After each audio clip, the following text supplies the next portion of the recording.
Son dakika haberlere göre, sokaklarda insanlara ateş açan, stadyumlarda idam gerçekleştiren Taliban'ın vahşetini ortaya koyan yeni fotoğraflar yayınlandı. BM'ye sunulan gizli rapor örgüt ABD ve NATO ile çalışan herkesin peşine düştü, teslim olmayanların aileleri ve çocukları öldürülüyor. Apartmanı haber ajansı, Kabil'in merkezinden kan donduran fotoğraflar servis etti. Taliban'dan kaçmak isteyenler Kabil havalimanına yığıldı, izdiham ve açılan ateşlerde can kaybı artıyor. Afganistan'da Taliban dönemi vahşetle başladı, hem Kabil havalimanı çevresinden hem de diğer şehirlerden gelen görüntülerle dünyanın kanı çekildi. Taliban'a karşı gösteriler yayılıyor. Afganistan'da Taliban bayrağına karşı ülke bayrağı bugün birçok şehrin sokaklarında dalgalanıyor.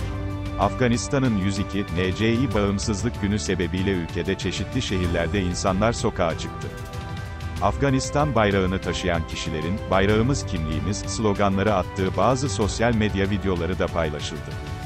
Reuters haber ajansı, görgü tanıklarına dayandırdığı haberinde, Perşembe günü Esadabad'da düzenlenen benzer bir protestoda birkaç kişinin, silah seslerinin neden olduğu izdihamlarda hayatını kaybetmiş olabileceğini bildirdi. Fotoğrafların çekildiği yer, Afganistan'ın güneyinde yer alan Kandahar yakınları. Militanların yakaladığı Afganlar sırayla toplu mezara atıldı ve kurbanlar toprağa gömüldü. Yerel kaynaklar, örgütün elindeki kara listede yer alan Afganları öldürdüğünü aktarıyor.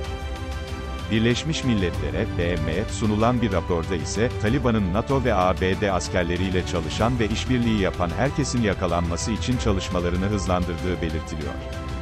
BM'ye istihbarat bilgisi sağlayan Norveç'teki Küresel Analiz Merkezi'nin düzenlediği gizli raporda, Taliban, hedef alınan kişilerin teslim olmaması halinde, ailelerinin öldürüleceği veya tutuklanacağı tehdidinde bulunuyor, deniyor.